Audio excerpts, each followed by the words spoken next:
untuk ayakan ya, jadi kalau kita lihat yang harus diatur itu apa? Kalau kita mau, percobaan diayakan, urutan ayakannya ya, urutan ayakannya seperti apa.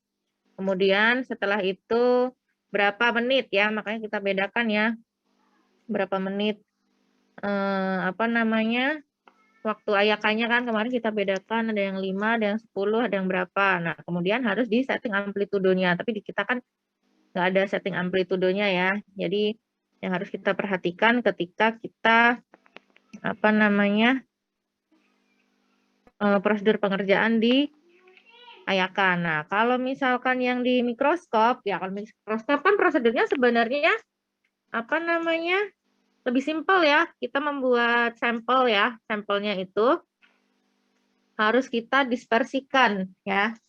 Sampelnya kita dispersikan dalam aqueous atau dalam cairan ya, dalam cairan yang dimana si cairannya itu tidak bisa melarutkan atau mengubah bentuk atau mengembangkan, intinya tidak mengubah bentuk sampel lah si cairannya itu ya.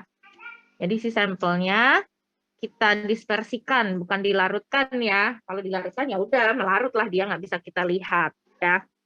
Jadi kita dispersikan, kemudian setelah itu cairan yang kita gunakan ya itu tidak bisa mengubah bentuk atau melarutkan, mengembangkan dan teman-temannya. Ya, jadi bukan melarutkan. Nah, kalau data di mikroskop itu apa sih yang akan kita dapat ya? Kalau mikroskop kan kemarin kalian diminta untuk mengukur kan ya, mengukur diameternya kan. Ya, berarti berapa sih ukurannya? Ukuran diameter tentang sekian sampai sekian, sekian sampai sekian. Nah, setelah itu kan kalian hitung jumlahnya. Ya. Berarti yang akan didapatkan ketika kalian mengecek secara mikroskop itu apa? Data dan jumlahnya. Ukurannya berapa, kemudian jumlahnya berapa. Ya, itu untuk mikroskop. Kalau untuk pembuatan apa namanya, perhitungan di grafik dan di perhitungan diameter rata-rata, itu tinggal itu ya berarti ya. Apa namanya, kalian hitung berapa diameternya, kalian kalikan ya. Nih.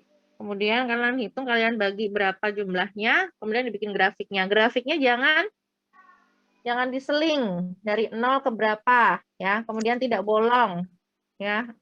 Kebanyakan pada bolong. Kemudian X-nya apa, Y-nya apa, itu yang harus diperhatikan ya. X-nya ukuran, Y-nya berat fraksinya berapa, tertinggalnya persennya berapa ya. Jangan lupa kalian perhatikan. Itu untuk yang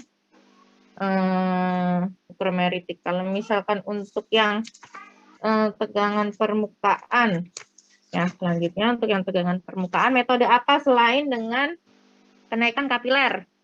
Ya, dan metode kenaikan kapiler itu kalian bisa lihat tuh di modul ada kan ya, ada Dunoy, atau mungkin di buku yang lain mungkin ada yang lain kan, berat tetesan, tetesan gelembung dan teman-temannya kalian bisa lihat. Kemudian rumus ya. Rumus Dunoy di situ sudah ada ya di modul ya. Kalian tinggal cari F4PR kalikan koreksinya, jangan lupa. Nah, ini perhitungannya ya. Kalian tinggal masukkan ke dalam rumus yang sudah ada. Ya, kalian masukkan ke situ. Dapat berapa? Jangan lupa juga satuannya dimasukkan. Nanti bisa berpengaruh ya, bisa mengurangi poinnya. Kemudian kurva hubungannya ya. Intinya kalau kita sudah capai si apa namanya, si kritik CMC-nya ya, kalau kita udah capai ke CMC-nya ya berarti kan apa namanya, udah konstan ya, udah stabil, udah nggak bisa turunin tegangan permukaan, jadi konsentrasinya kurang dari CMC-nya ya. Ini kan dari si grafik itu ya. Kemudian viskositas reologi. Viskositas reologi, kita kan kemarin ada 2 percobaan ya, pakai Oswald dan bola jatuh atau Hopler. Ya, kalau kita pakai Oswald, ya, kita masukkan sampelnya di sisi yang tidak ada tidak ada apa ya? Tidak ada garisnya kalau kalian bayangkan ya, yang oswald itu yang kita pasang di apa namanya? Di klampnya itu ya. Di sisi yang tidak ada seperti gelembungnya ya, bukan di sisi kita untuk menarik si sampelnya ya. Nah, kalau prinsip kerjanya dari si alat ini kan kita akan menghitung waktu ya. Kita akan menghitung waktu si sampelnya itu jatuh atau si sampelnya itu mengalir ya. Sampelnya itu jatuh mengalir dari titik mana sampai ke titik mana. Kalau untuk rumusnya kalian udah hafalkan ya, di modul sudah ada kan untuk perhitungan rumusnya apa, kemudian keterangannya apa ya. Diberi keterangan, diberi apa namanya? Satuannya juga. Ya, kalau untuk yang Hopler sama ya, kurang lebih. Jadi mengukur waktu juga dari mana sampai ke mana ya. Kemudian kalau untuk apa namanya? Bola ya. Kalau untuk bolanya itu berapa kemarin kita cara memilih bola minimal adalah waktunya 30 detik ya. Minimal 30 detik. Jadi harus lebih dari 30 detik. Kalau kita mau atur suhu pengujian ya. Kita mau atur suhu pengujian. Jadi kita mengisi di dalam si water jacketnya ya, atau dari si luar tabungnya itu dengan air yang sudah diukur berapa sih suhunya yang diminta gitu. Ya, berapa suhu yang diminta, kemudian kita alirkan di dalam luar tabungnya ya. Kemudian rumus sudah ada di modul, silahkan kalian lihat. Nah, kalau kemudian termasuk golongan viskositas apakah? Ya, kalau tadi kita lihat ya. Kalau si apa namanya? Bola jatuh ya. Bola jatuh dan hopler itu kan termasuk ke dalam viskometer satu titik. Nah, kalau satu titik kita bisa untuk cairan, kalau satu titik hanya cairan Newton. Kalau misalkan yang satunya, yang kita di ujung itu, yang Brookfield dengan kita ngitung RPM dan teman-temannya, itu untuk banyak titik. Kalau Brookfield bisa untuk Newton dan bisa untuk non-Newton. Jadi di situ ya, kalau satu titik bisanya hanya untuk Newton. Kalau banyak titik kita bisa dua-duanya. Ya.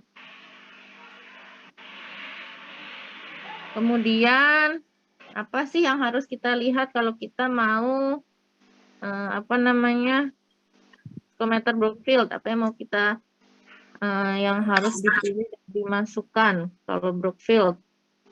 Ya, yang kita masukkan si apa namanya RPM-nya sama spindle-nya. Kemudian yang dihasilkan apa? Persen torsil sama viskositasnya. Kalau gambar-gambar silakan kalian pelajari ya, sudah ada di modul. Bagaimana kalau kita membuat program plastis, pseudoplastis. Kalau nggak di modul berarti kalian coba baca di pustaka yang ada ya.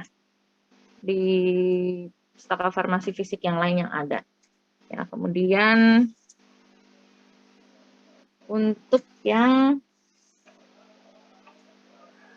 UAS ya, kalau misalkan untuk uji di solusi ya, berapa suhu yang diinginkan sesuai dengan suhu tubuh, volume juga sudah. Kemudian berapa suhu yang diingin suhu apa namanya volume medium kemarin udah ada di modul juga, berapa yang diminta 900 sudah ada.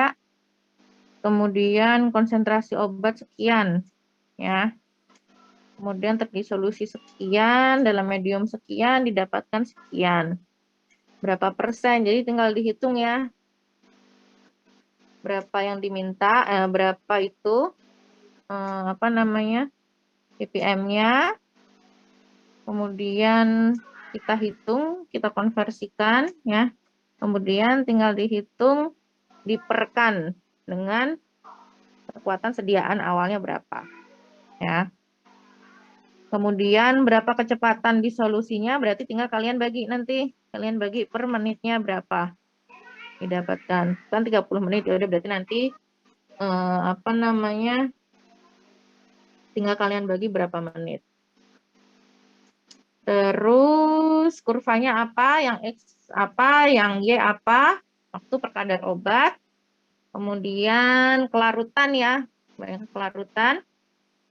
Kalian lihat kelarutannya dia berapa, kalian bikin perbandingan 1 banding berapa. Kalau kalian lihat di situ kurang dari yang di itu, berarti dia masuk ke larutan, berarti dia larut sempurna ya, berarti dia masih masuk ke larutan yang tak jenuh ya, dan masih terlalu sempurna, tidak ada partikel-partikelnya. Kemudian kelarutan juga, kelarutan dalam dapar fosfat jangan lupa dikalikan dengan pengencerannya, dikonversikan ke gram per milinya. Kalau berapa dia masuk ke kategorinya, kalian tinggal lihat 1 banding berapa, 1 banding sekian berapa, kalau mudah larut berapa bagiannya ya, nanti tinggal dikonversikan. Kemudian peningkatan kelarutan dalam NaOH ya, paracetamolnya bersifat asam lemah ya, jadi dia lebih meningkatkan kelarutan. Kemudian perhitungan kelarutan peningkatan temperatur ya, temperatur biar mempercepat kelarutan ya, meningkatkan kelarutan. Ada juga meningkatkan energi untuk melarutnya ya. Kemudian perhitungan KD ya, perhitungan KD volumenya berapa, kita kalikan KD-nya, kita tambahkan volume dari pelarut yang lain, kita kalikan KD-nya, kita bagikan dengan volume totalnya berapa ya, perhitungannya ya seperti itu ya. Hanya 2 berarti tinggal totalkan saja jumlahnya berapa, itu adalah pembaginya. Jangan lupa yang pelarut A KD-nya berapa, jangan sampai tertukar ya. Kemudian gambar untuk terflokulasi dan deflokulasi. Ya, kalau deflokulasi biasanya dia ada endapan di bawahnya ya. Dia lebih mengendap, ada caking untuk di bawahnya. Ya. Kemudian apa namanya? Volume sedimentasi ya. Kalau volume sedimentasi kan berarti volume akhir ya dengan volume awal. Volume endapan ya, volume akhir endapannya dengan si volume awalnya. Ya, volume akhirnya diketahui, volume akhir endapannya diketahui, volume awal diketahui. Jadi tinggal bagi aja nanti ya. Volume akhir endapannya berapa, volume awalnya berapa, tinggal kita bagi.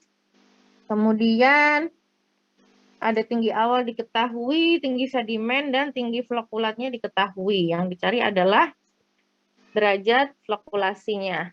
Ya, kalau derajat flokulasi tinggal kita masukkan ya volume si endapannya dengan si deflokulasinya, endapan deflokulasinya ya. Berarti kita tinggal bagi VU per peta hingganya ya. Diketahui ya jadinya ya.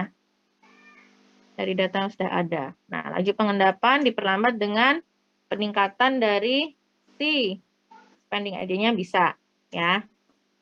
Kemudian ciri suspensi yang mengalami deflokulasi ya. Jadi volumenya mengalami peningkatan. Nah, kalau derajat flokulasinya bisa kita atur dengan zeta potensial yang sudah ditambahkan dengan elektrolit netral sebagai floculating agent, bisa ya kita tambahkan ya di situ ya. NaCl kita bisa, KCl dan teman-temannya. Kemudian gambar emulsi yang paling stabil yang tidak memisah kalau kita bayangkan ya. Yang tidak ada pemisahan kalau dibayangkan yang paling stabil. Kemudian untuk mengemulsi perhitungannya ini ya, perhitungan emulgator.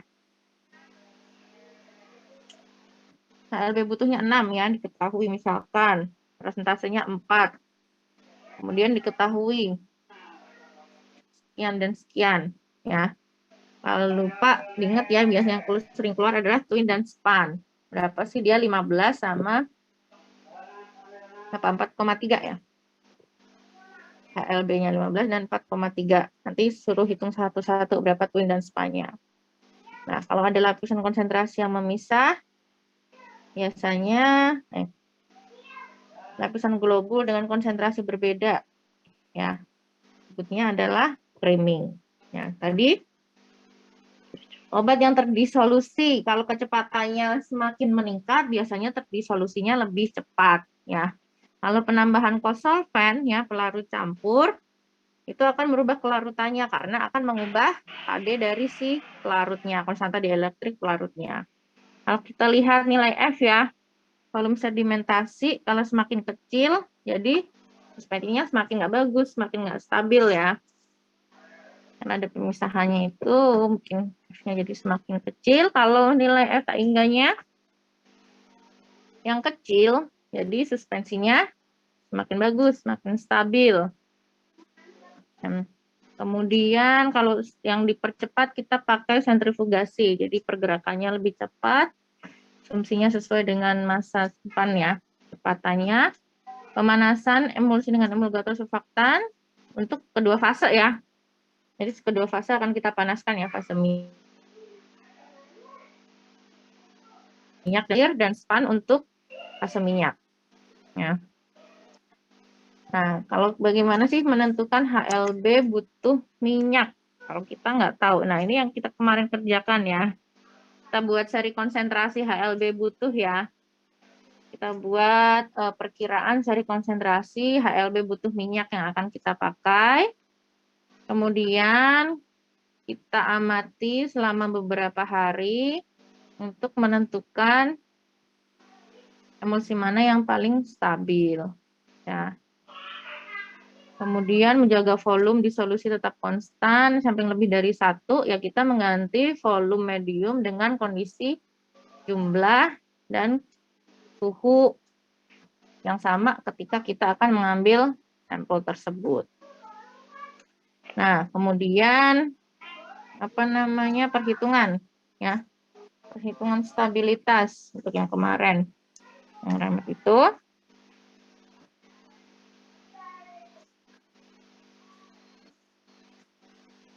kalau yang pertama itu kan soalnya lebih gampang, ya. Kalian tinggal mencari order reaksi berapa dan berapa sih konstanta lajunya kan udah diketahui, ya.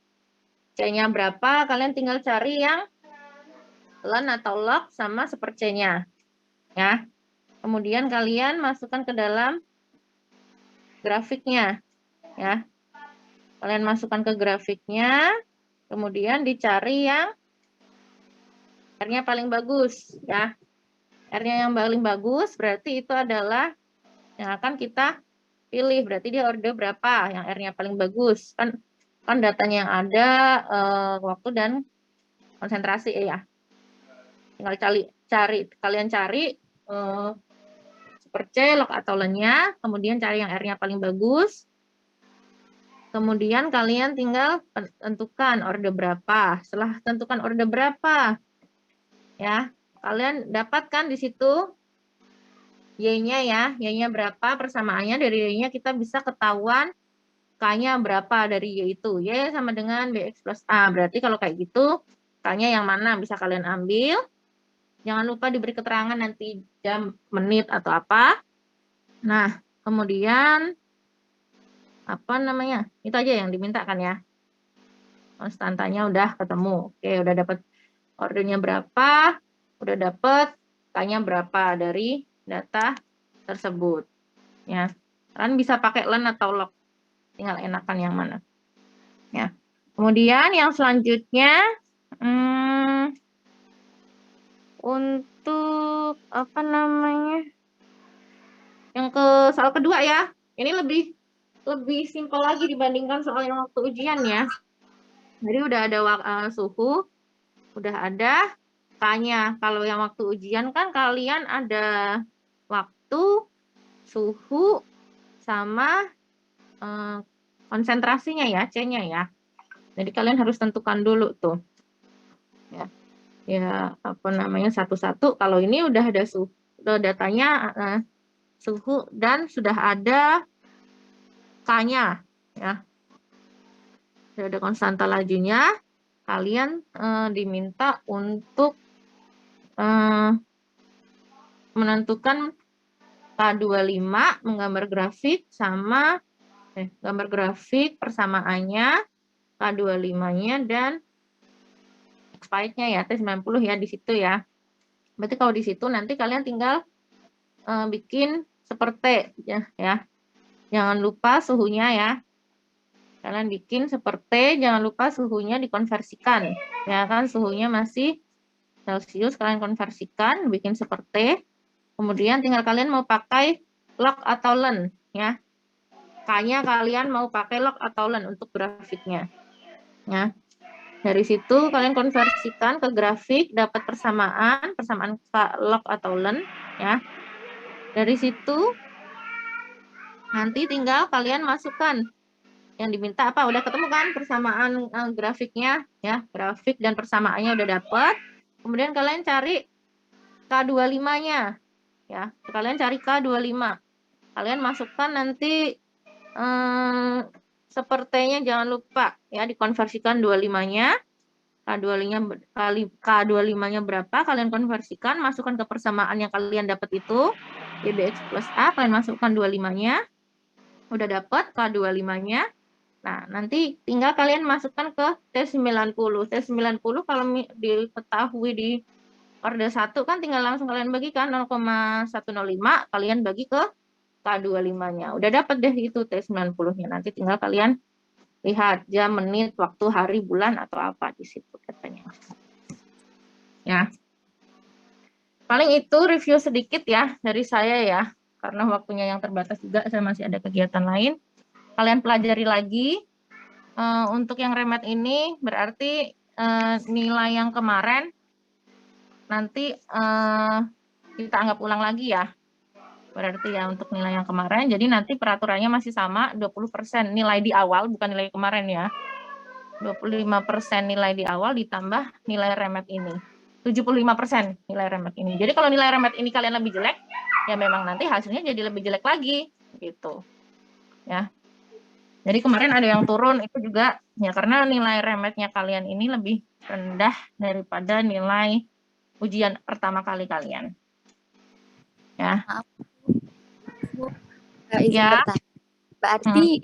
Berarti nanti yang nilai yang persen-persennya itu tuh diambil di nilai yang pertama kali ujian ya, Bu. Berarti yang pas di-upload C atau D gitu ya, Bu.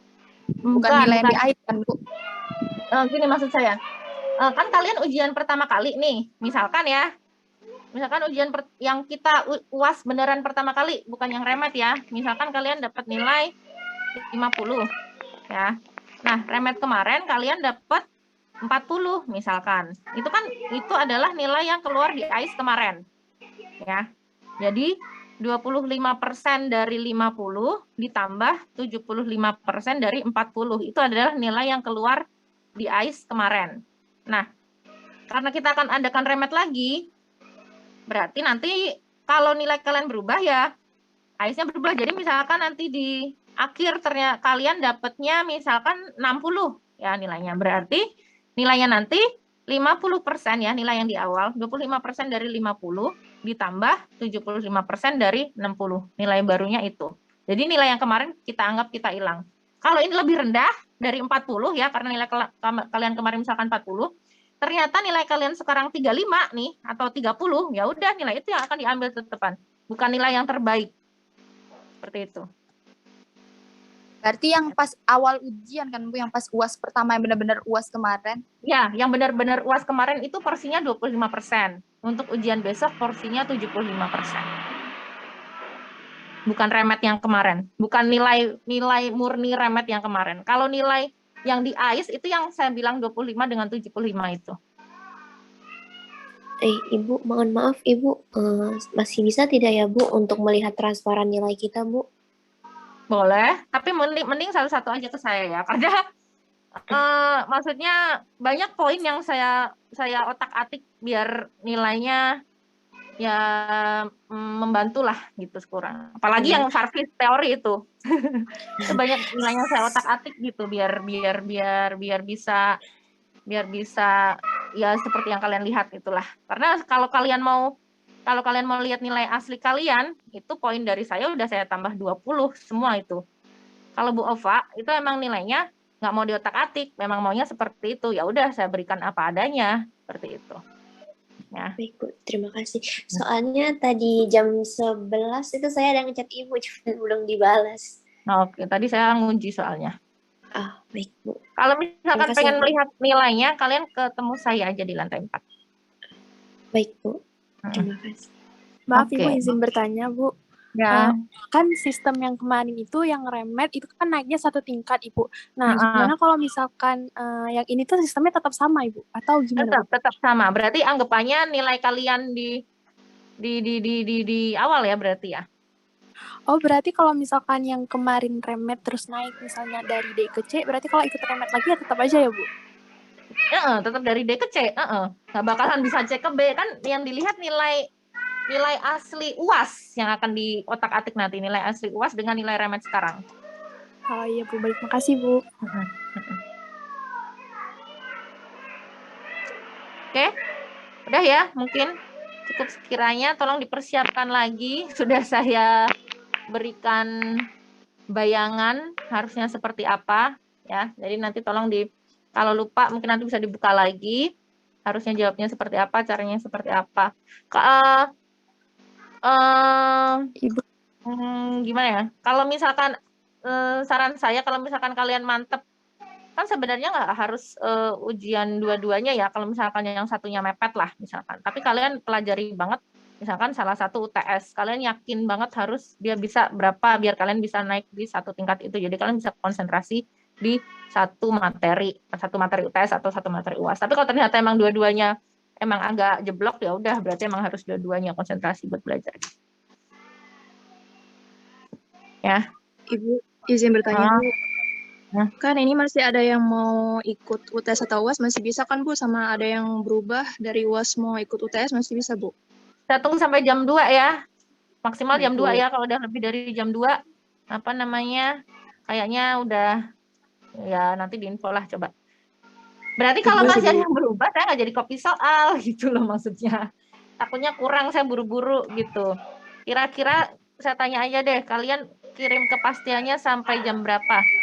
Bisa saya tunggu kepastiannya. Ibu, maaf mau nanya lagi.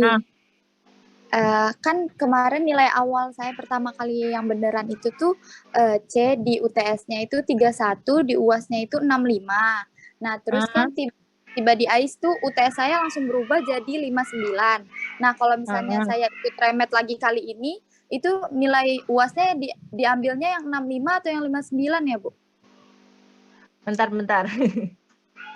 Kalau nilai keseluruhan berapa? Yang keluar apa? Nilai yang semuanya tiba yang beneran, yang UAS beneran itu 60,58. Kalau yang kedua kemarin ini tuh 64, Bu. Itu UAS-nya. Kalau yang UTS-nya? Enggak, Bu. Maksudnya itu yang nilai keseluruhannya. Kalau yang UAS-nya doang, yang pas pertama kali itu 65. Pas yang keluar di AIS itu 59, Bu. Terus maksudnya gimana? Kalau saya ikut remed lagi kali ini tuh nilai yang di otak-atik lagi itu nanti nilai UAS yang pertama kali yang 65 atau yang pas ikut remed yang kedua ini Bu yang 59? Yang nilai UAS yang pertama kali dengan nilai remed yang sekarang. Kalau saya nggak ikut remed yang sekarang yang UAS Bu, apakah nilainya 65? Ya tetap segitu. Yang 65 kan Bu, apa yang di AIS? Sebentar. Maksudnya apa sih yang 65? 65 ini kan UAS. Saya jadi bingung. Iya, UAS yang UAS. Kan gini Bu, saya kemarin. Sorry. 65 di AIS. Enggak, 65 tuh pas UAS beneran, Bu. UAS beneran saya 65. Terus saya ikut remed. Nah, nilai saya langsung turun jadi 59. Terus? Nah, kalau misalnya saya ikut remed lagi yang kedua kali ini, Bu. Tapi saya ngambilnya UTS doang karena UTS saya rendah. Apakah nilainya nanti itu yang di otak-atik tuh 65 atau yang 59, Bu? Lah, kan kamu nggak ikut remed UAS. Yang ikut remed kan UTS kan? Iya, tapi yang kedua kemarin saya ikut Bu UAS. UAS-nya, berarti UAS-nya tetap nilai yang ini, yang terakhir. Yang 59 ya, Bu? Ya, tetap nilai itu yang terakhir. Jadi kalau misalkan hanya ikut salah satu, ya udah yang diotak-atik nilai si yang ikut remet itu, nilai yang nggak diikutin ya udah sesuai itu tetepan, sesuai yang terakhir itu.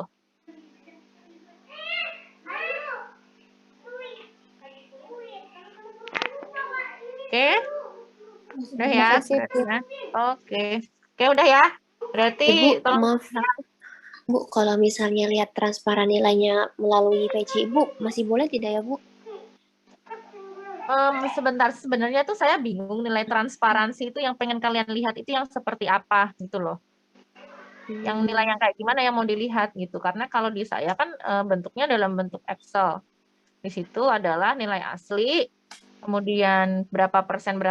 Oh ya, ini ini aja nilai formatif cuma nilai laporan. Kalau saya masukkan nilai post testnya kalian yang cuma 2 kali itu nilainya lebih rendah dari itu. Makanya saya masukkan yang laporan aja. Nah, maksud saya kalian pengen transparansi yang seperti apa sih gitu? Yang UTS UAS-nya aja, Bu. UTS UAS-nya aja. Iya. Nilai asli kalian gitu. Tapi yang sudah diolah sama Ibu gitu, Bu. Nilai asli atau nilai yang kalau nilai yang udah diolah ya yang di AIS itu gitu. Maksudnya gimana? Kalau nilai yang udah diolah yang nilai yang di AIS gitu. Terima kasih, Bu. Kalau kalian yuk. Ada lagi? Kalau enggak berarti bisa saya akhiri ya. Tolong dipersiapkan dengan baik biar enggak itu, maksudnya saya udah kesempatan kedua tapi tidak dimanfaatkan dengan baik dan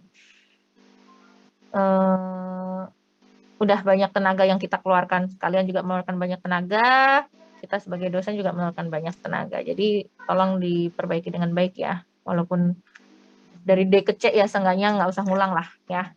Oke. Baik ya, saya akhiri ya. Sampai bertemu hari Senin di jam 9. Dan PJ-nya ada nggak sih di sini? Ada, ada Bu. ya, udah. Ada, Virial ya? Siapa? Zulaila, Bu. Oh, Zulaila. Pokoknya saya kan kontaknya Virial kan, jadi Iya, Bu. Nanti saya sampaikan ke dia, Bu. Nanti tolong dipesan ke Virial, jadinya berapa orang yang remet ya. Jam 2 ya, saya tunggu jam 2-an ya, biar fix saya mau copy soalnya ya. Iya, Bu. Oke, terima kasih ya, saya akhiri. Wassalamualaikum warahmatullahi wabarakatuh. Waalaikumsalam. Waalaikumsalam. Terima kasih juga, Ibu. Iya. Terima kasih.